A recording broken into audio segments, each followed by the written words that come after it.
Welcome, everyone, to episode 2 of Hey USA, where we bring you a small discussion of some of the gambling stories that are currently making the rounds in the industry. I'm your host, senior reporter for Play USA, Nick Garcia, and with me is my co-host, Play USA lead writer, Brant James. Brant, how are you doing today? Doing great today. Excited to talk. Yeah, man. I mean, how was the weekend? Weekend go good? Doing well. Watched a lot of soccer. My Euro 2020 geek fantasy league team could have used another goal from Lukaku, but we all have problems. That sounds a little bit better than me. I went to the Sox game, and it was 100% capacity, but we got rained out 3 times. So I sat in the stadium through 3 rain delays, and you win some, you lose some, right? You do. I'm sure you would rather have had it 10% full, but they play all the games. Yeah, that would have been good. Assuming you're in that 10%. Yeah. So before we dive into this week's topic, we want to touch on something that we mentioned in last week's episode, and that has to do with in-state betting, betting on college teams in respective states. We mentioned that Illinois and New Jersey are 2 states that you cannot bet on in-state schools. But what we failed to mention was the correct number of states where in-state betting is allowed. We know that there's currently 22 jurisdictions where you can bet on sports. We know 13 do not allow betting on in-state college teams, which leaves 9. Those 9 would be Colorado, Indiana, Iowa, Nevada, North Carolina, Michigan, Pennsylvania, Tennessee, and West Virginia. Does that list sound right to you, Brant? You say so, I'm going with it. I feel good. Hey, that's good. All right, so back to business. Brant, how about you tell the listeners here, what you're eyeing this week? Yeah, I love doing the stories that are a little bit off the beaten path, like the talkers. We don't have water coolers anymore. COVID ruined that too. But hey, we can sit here on Zoom and chat about it. Anyway, this week I'm working on a story. I call it the Sportsbook Brand Ambassador Power Poll. As recently as 3 years ago, a pro athlete was not going to touch any sort of a sportsbook sponsorship. Gambling was taboo. It was back alley. It would taint your legacy. If you did try to do this, the league would probably smash you. You would never make the Hall of Fame. And so that's never going to happen. But since the repeal of the Professional and Amateur Sports Protection Act and pro sports leagues deciding that sports betting revenue is revenue and they want some of that, athletes, mostly retired athletes now, but increasingly, a couple of weeks ago, a current athlete, Lionel Messi from Barcelona, signed a deal to be a brand ambassador with Hard Rock. Now, of course, that means the really expensive cheeseburgers.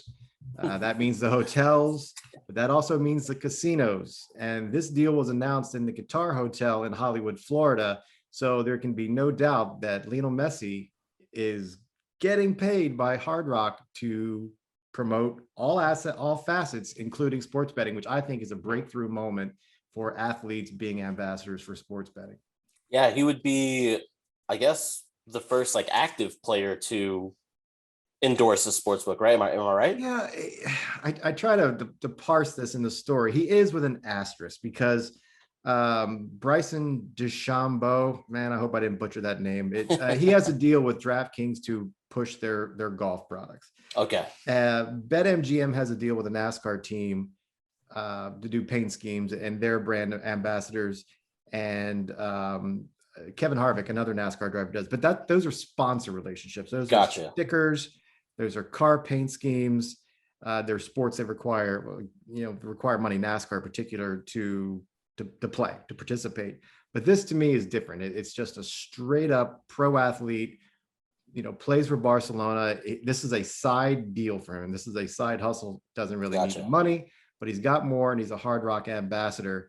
And I think it's just fascinating. I don't know if there's going to be a flood of that happening. It also might be easier in the sense that he is not an American. He's endorsing an American. Yeah. It's a global. Actually, though, Hard Rock is a global brand. It is, yeah. This is new. I think this was a new first step. Because the guys who've been endorsing so far, or in some way deriving a paycheck and lending their fame to these sportsbooks, was sort of the criteria I used for this. Jordan, Gretzky, Barry Sanders. It's a big list. It's a great list. Now, granted, their Hall of Fame credentials are already sealed. Yeah. No They're problem. not taking the court anytime soon. You are not taking those goals and Yeah. those baskets and those championships back. But I just wonder if this is going to be a new day where it makes it a little easier. It's hard to find a lot of guys who have the same celebrity as a Messi, Yeah. but I think this is a new thing. So this is a power poll. On the list, you got 33 different, ambassadors, names that stretch all over. While we won't get into all 33 of them, that probably we could sit here for hours to discuss all 33. If we take a look at the top 10, you do, like you mentioned, you got some big names there. You got Jordan, Gretzky, Pete Rose at number 4, which is a good one. I feel like that one might be a little bit low. Don't you think it should be in the top 2? Maybe. I was torn on Pete Rose, and there's so many ways to evaluate.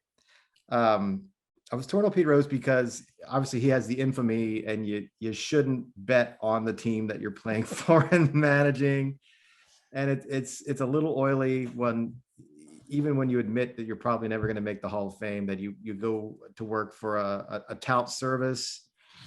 And there's always a cringe factor with Pete. But yeah, I mean, Messi was the peg to the story. At one point, I thought maybe he would be number 1. I was sort of afraid that Michael Jordan would come pounding on my door, as competitive as he is, and demanding to know why he's not number 1. But yeah, I put Rose where I did because I think I maybe dinged him a little bit for bad decisions. He lost a couple pegs there, but there's no doubt that in a bad way, he's always going to be associated with sports betting. So I think one thing might be fun is to, if we look at the top 10, kind of see if there's a guy that you would say, or I guess you made the list. I'll look at it, but overrated and underrated. Mm-hmm. And so one guy for me, looking at the top 10 list here, I think overrated is Barry Sanders. You have at number 6. All right. For me, I feel like, yes, he would be strong in Michigan, where, that's where his brand name is being held to. But I don't see the guy making waves in Illinois or anytime soon. So that would be my overrated. My underrated for you is you got Conor McGregor at number 8.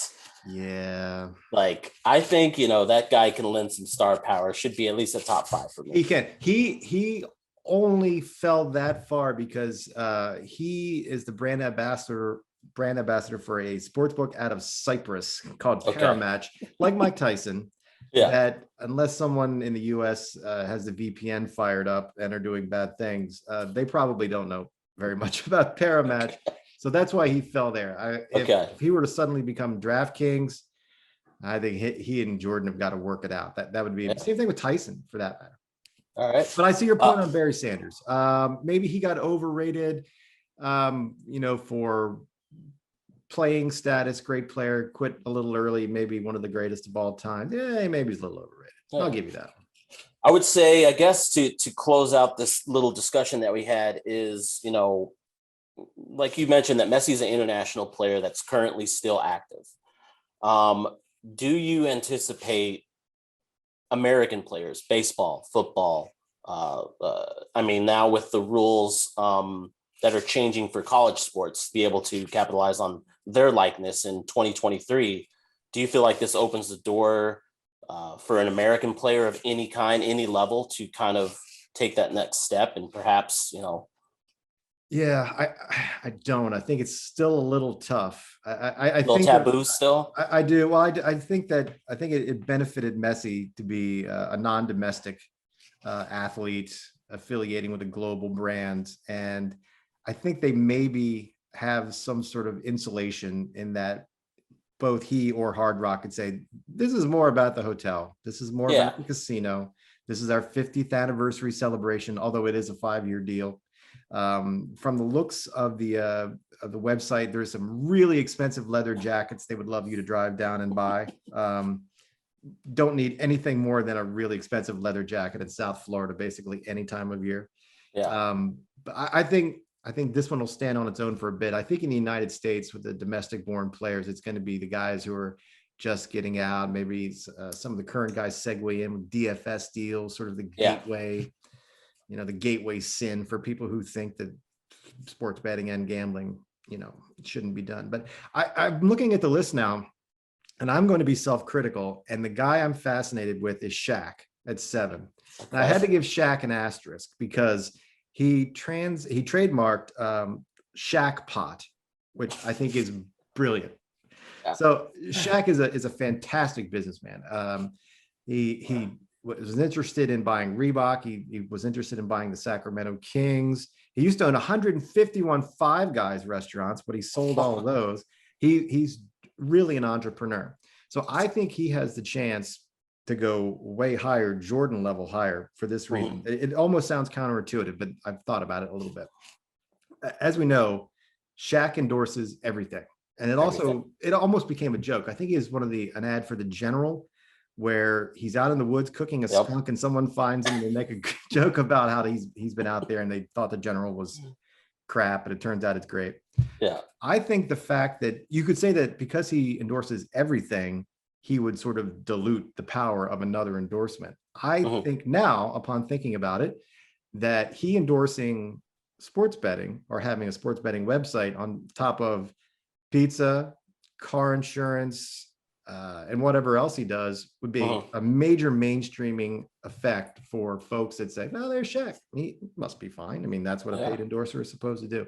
So if Shaq ever takes that asterisk off and really goes forward with a Shaq Pot, which I think we all want to see, just because it would be fabulous, he could rocket up the pole.